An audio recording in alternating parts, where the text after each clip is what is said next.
Hi friends, எல்லாருக்கும் வணக்கம். இப்போ 44 சைஸுக்கு பின்பக்க அளவு தான் பார்க்க போகிறோம். எப்போதுமே பட்டி மடித்து தைக்கணும் அப்படின்னா கரெக்டாக 2 இன்ச் விடுங்க, கரெக்டாக இருக்கும். ப்ளவுஸோட முழு உயரம் 14.5 இன்ச்சு, ஷோல்டர் இணைக்கிறதுக்கு 1/2 இன்ச்சு சேர்த்து 15 இன்ச்சு எடுத்துக்கலாம். கழுத்து அகலம் கட்டிங் அளவு 2 இன்ச்சு, ஷோல்டரோட கட்டிங் அளவு 3.5 இன்ச்சு, ஆம்கோல் கட்டிங் அளவு 44 சைஸுக்கு 6.25 இன்ச்சு எடுத்துக்கலாம். மார்பு சுற்றளவில் ஒரு பகுதி 11 இன்ச்சு, தையலுக்காக 1.5 இன்ச்சு நம்ம எடுத்துக்கலாம்.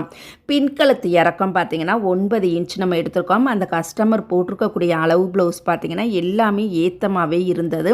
அவங்களுடைய ஹைட்டு வெயிட்டுக்கு ஏற்ற மாதிரி அளவுகள் இல்லாமல் கம்மியான அளவுலே இருந்தது. இப்போ தைக்க போகிற ப்ளவுஸில் பார்த்தீங்கன்னா எல்லா அளவுகளுமே கூடுதலாகவே வச்சுருக்கோம். இந்த ப்ளவுஸ் அவங்க போட்டு பார்த்தா தான் அடுத்து அவங்களுக்கு ரொம்ப ரொம்ப திருப்தியாக இருக்க போது. எல்லாருமே மிஸ் பண்ணாமல் பாருங்கள். அளவுகள் எடுக்கிறது ரொம்ப ரொம்ப முக்கியம். வீடியோ பிடிச்சா லைக் பண்ணுங்கள். தேங்க்யூ.